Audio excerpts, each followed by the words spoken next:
Seja bem-vindo a mais um vídeo aqui do nosso canal, o canal aqui do Pastor Diogo de Souza, um canal que foi feito para te abençoar. Aqui nesse canal você vai encontrar louvor, pregação, filme, documentário gospel e culinária.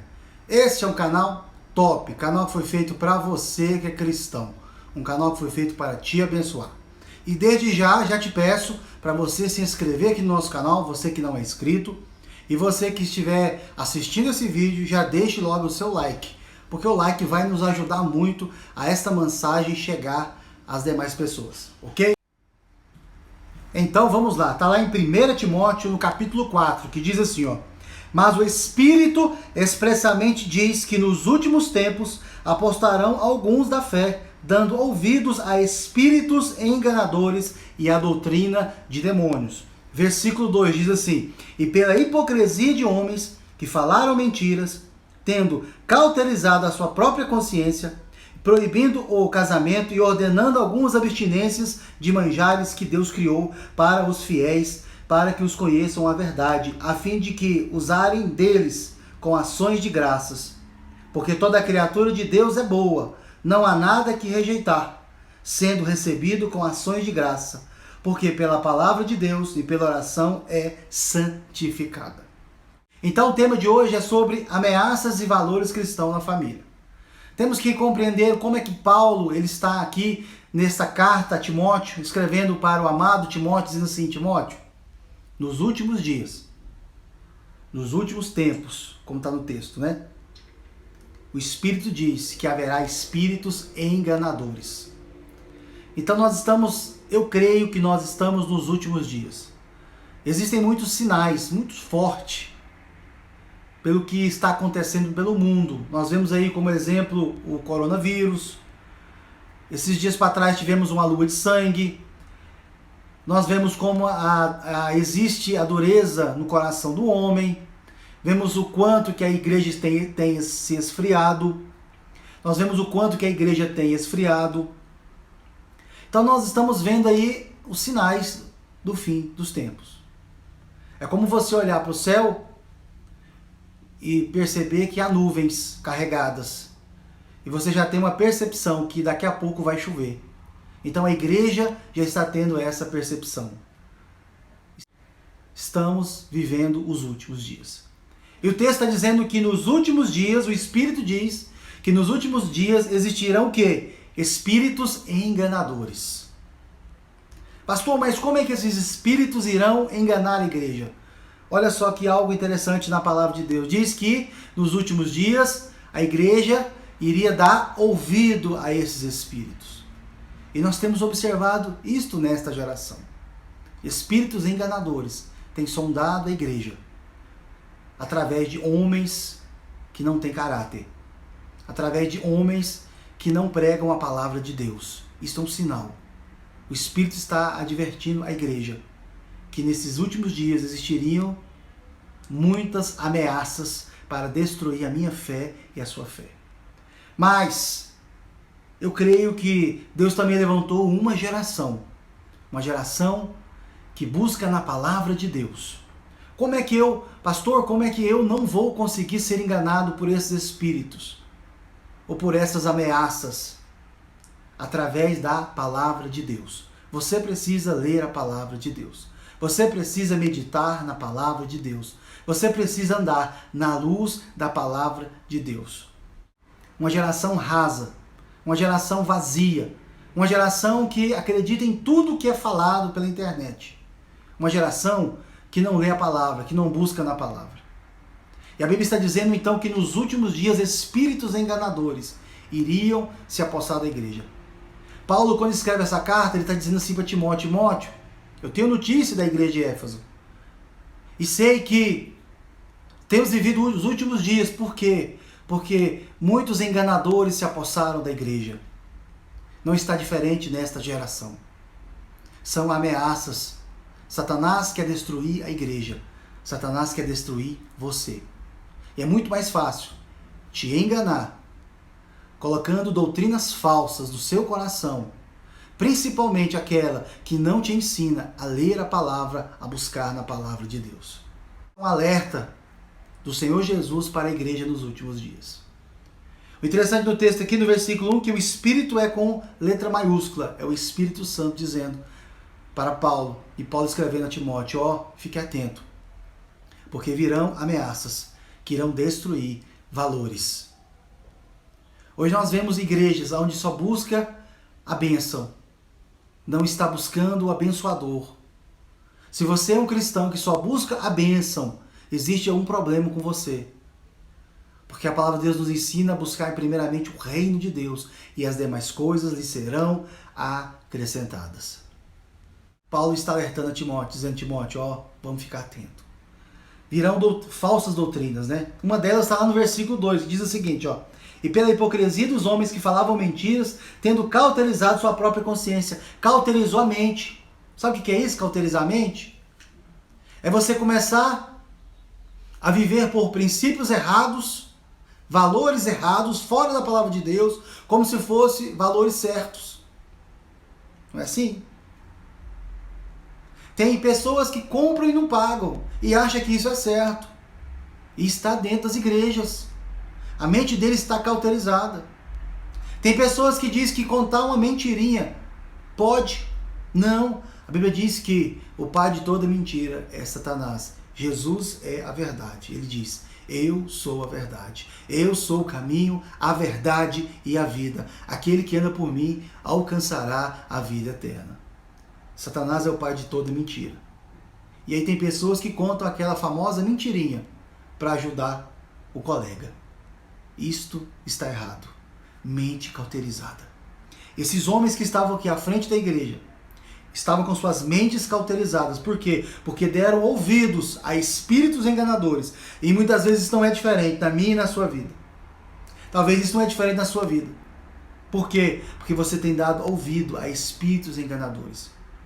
E só quem anda debaixo da luz de Deus consegue perceber estes espíritos enganadores. Então por isso você tem que ficar atento. Tudo que é falado, anota. Pesquisa na palavra de Deus. Aí vai fazer a diferença. Vai fazer a diferença. Pastor, então você está dizendo que o meu pastor está errado? Não. Eu não estou dizendo isso. Eu estou dizendo que você, como cristão, como igreja do Senhor na terra, não dê ouvido a qualquer coisa. Para, medita, busque na palavra de Deus. Pare de ser apenas crente na internet. Porque hoje nós temos um grande problema. Existe uma igreja no YouTube, não é? Existe. Existe uma igreja hoje rolando pela internet. Mas a maioria desses homens que estão na internet, eu não digo todos, muitos, são insubmissos. Não existe uma liderança sobre ele. Você não sabe de onde ele veio. Você não sabe como ele foi ungido. Você não conhece nada da vida dele. Da minha vida, eu digo algo para você. Eu tenho igreja. Eu faço parte de uma igreja local. Eu tenho um pastor que está sobre mim. Eu tenho uma liderança que está sobre mim. Então por isso você precisa rever os frutos desta árvore. Porque nós cremos que existem essas ameaças. Naquela geração existiam essas ameaças. E não é diferente dessa. Sabe qual que é o fruto dessa ameaça? Sabe para onde essa ameaça vai apontar e quer te levar? Está lá em 1 João 2,16 que diz assim: porque tudo que há no mundo é a concupiscência da carne, e a concupiscência dos olhos, e a soberba da vida. Não é do Pai, mas do mundo. O mundo está te arrastando. E você muitas vezes não está nem percebendo. O mundo é um dos nossos piores inimigos. É o mundo. Porque o mundo ele é sutil. O mundo ele é suave. O mundo ele te chama devagarinho. E muitas vezes nós caímos. E Jesus diz o seguinte, que aquele que amar o mundo, o amor do Pai, não está nele. Fique atento, você que é jovem. Pastor, mas como é que essas ameaças vêm participar da minha vida? Como é que eu vou detectar essas ameaças? Quais são essas ameaças que nós temos vivido hoje? A primeira ameaça é a ameaça da internet, que é o mau uso do meio da comunicação. Como já falei, existem hoje muitos nas redes sociais falando de tudo. Se você é pentecostal, você vai encontrar um cara lá sempre falando da maneira pentecostal. Se você é neopentecostal, você vai encontrar uma pessoa, um pastor que vai estar pregando. Isso não é errado, pregar o evangelho. O evangelho, que é as boas novas, tem que ser pregado sim pelo mundo. Nós precisamos usar sim as redes sociais para evangelizar as pessoas. Mas a grande questão é, qual que é o tempo que você tem vivido na internet? Qual é o tempo que você tem vivido com o Espírito Santo? Qual é o tempo de qualidade que você tem vivido na sua família? Existe um tempo de qualidade? Ou será que a sua família é aquela família que o tempo todo está todo mundo conectado? Que é onde vocês, pai, filho, filha, esposa, só se comunicam através do WhatsApp? Será que na sua casa existe diálogo? Foi feita uma pesquisa que diz que o Brasil é o segundo maior país que acessa mais a internet. E o interessante é que os países de primeiro mundo, como a Alemanha, são um dos últimos no ranking de acesso à internet. Será por quê? Eles preferem ler um bom livro, ter um tempo maior de qualidade. Aonde países subdesenvolvidos como o nosso preferem gastar um tempo na internet. Você tem gastado esse tempo na internet? Ou você tem buscado na palavra de Deus? A internet hoje, as redes sociais, os meios de comunicação, tem sido ameaça para destruir a sua vida cristã. Sua vida cristã. Paulo está dizendo, Timóteo, estes homens que se levantaram aí na igreja, estes homens que falam mentiras, que têm as suas mentes cauterizadas, estão influenciando o nosso povo.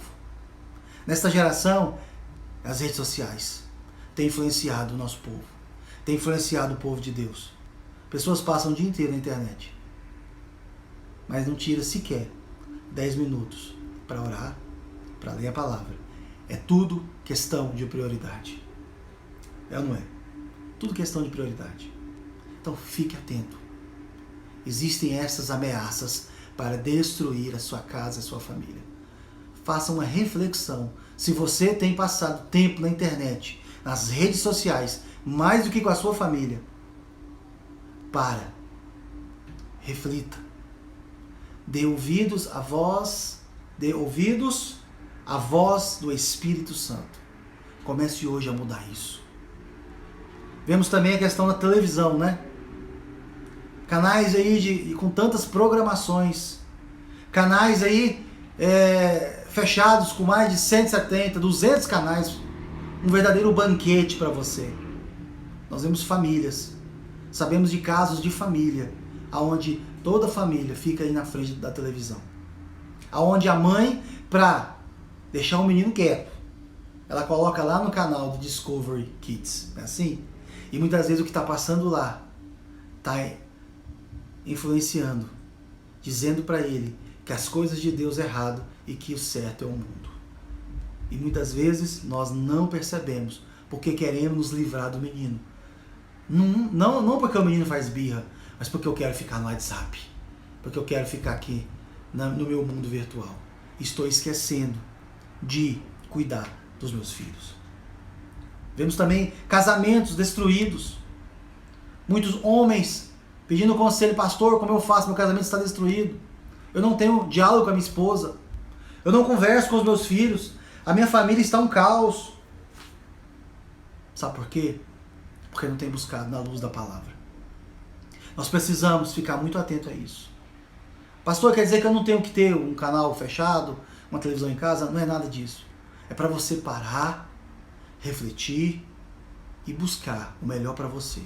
Tenha um tempo, separe um tempo. Separe um tempo de qualidade com a sua esposa. Há quanto tempo você não conversa com ela?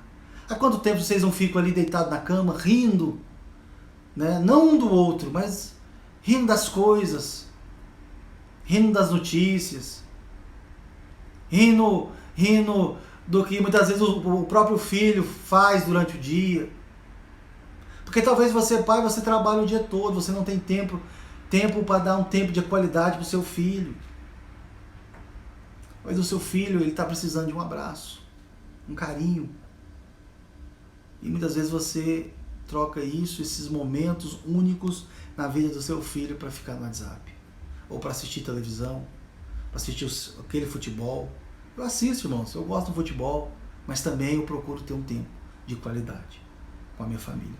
Tudo isso são ameaças. São ameaças à sua família, ao seu ministério. Aquele povo, eles estavam dando ouvido, porque a mente já estava cauterizada.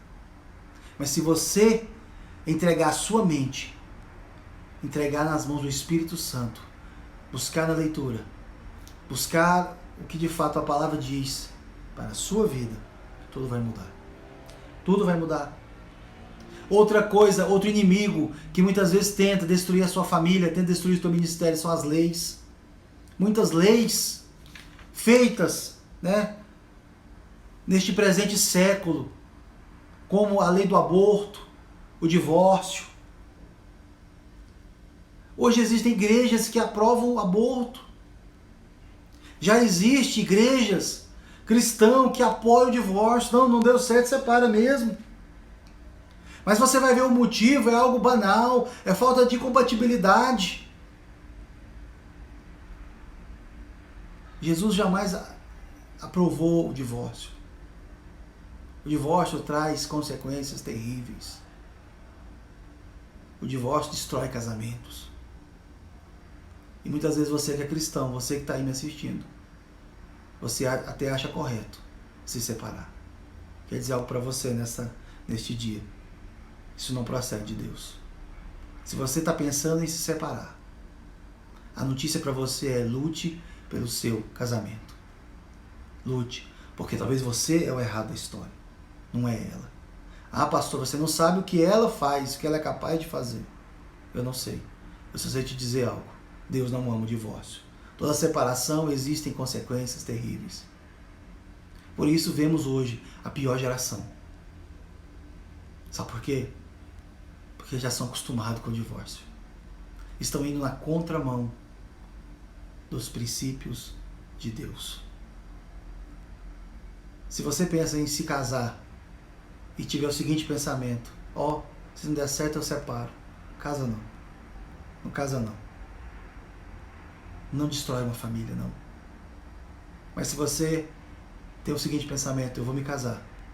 Eu sei que eu tenho falhas e que ela tem falhas. Mas o centro do nosso casamento vai ser Deus. Vai ser o Espírito Santo. Assim tem que ser. Porque nós entendemos que casamento são duas pessoas totalmente diferentes. São duas pessoas imperfeitas, mas desfrutando de um sentimento perfeito que é o amor. E a Bíblia diz que Deus é amor. Então você precisa chamar esse Deus para dentro do seu casamento. O interessante aqui nesse texto, que no versículo 3, olha só, diz que esses homens estavam proibindo o casamento, né, e ordenando a abstinência de manjares. Manjares pode ser considerado como comidas, mas eu quero te levar para um outro nível espiritual. Manjar significa para mim, para você, a palavra de Deus. O alimento. Aqueles homens estavam ali ensinando que precisa casar. Para que casar? Se não casar, se casou, separa.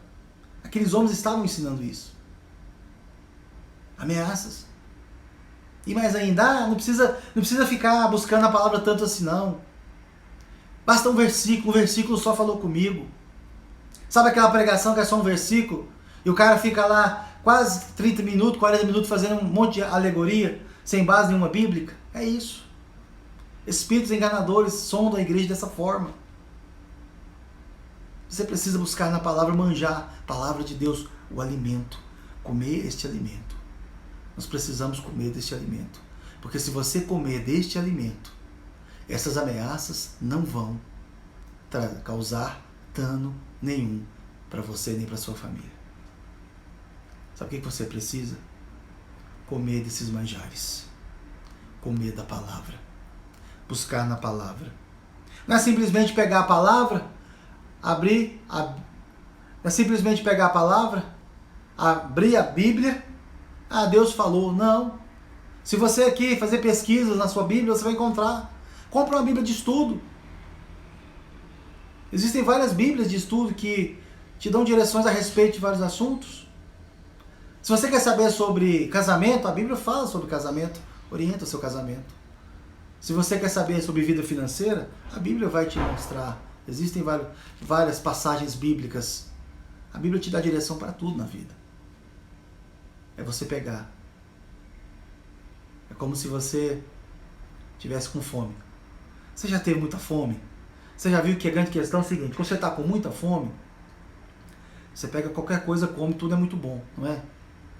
Mas tem períodos na sua vida que às vezes você não está com tanta fome, então você quer algo mais diferente, precioso, mais saboroso, assim. Aí você não vai lá e não paga um preço para ter uma comida melhor, paga uma pessoa para fazer, aí você vai e saboreia. Da mesma forma, quando você veio para o Senhor, talvez qualquer coisa te servia, mas hoje, que você já está amadurecendo a fé, você precisa comer um alimento mais sólido, buscar na palavra, buscar um manjar. Talvez você está acostumado a comer arroz e feijão, mas a vida não é só arroz e feijão. Existem muitas outros alimentos que são saudáveis, que faz o bem para o teu corpo físico, da mesma forma espiritual. Se você ficar só no arroz e feijão, quando vier talvez uma luta, uma dificuldade, quando vier um exercício maior, você não vai cair. Mas se você buscar esse manjar, que é a palavra de Deus, tudo vai dar certo. Sabe por quê? Porque você vai receber da parte do Senhor a direção de Deus. E aí eu pergunto para você neste dia, será que você tem vivido essas ameaças? Será que essas ameaças têm chegado na sua casa? Se tem, comece a buscar na palavra. Comece a buscar na palavra de Deus. Comece a orar. Comece a buscar verdadeiramente a resposta de Deus Comece a buscar verdadeiramente na palavra de Deus. Comece a orar. Comece a jejuar. Comece a ler essa palavra. Você vai ver que essas ameaças não mais te alcançarão. A Bíblia diz que resisti ao diabo e ele fugirá de vós. Se essas falsas doutrinas vierem sobre você, se esses espíritos enganadores vierem sobre você, você vai estar pronto, porque você está revestido da armadura de Deus, revestido da palavra de Deus. Você precisa se revestir dessa armadura, você precisa se revestir da palavra de Deus. Aí eu tenho certeza que nenhuma dessas ameaças irá te alcançar. Que Deus abençoe você, que você a partir de hoje entenda algo da parte de Deus, que você precisa orar, buscar a leitura diária da palavra de Deus para a sua vida, para que nenhuma ameaça possa resistir e permanecer sobre a sua família. Deus te abençoe em nome de Jesus.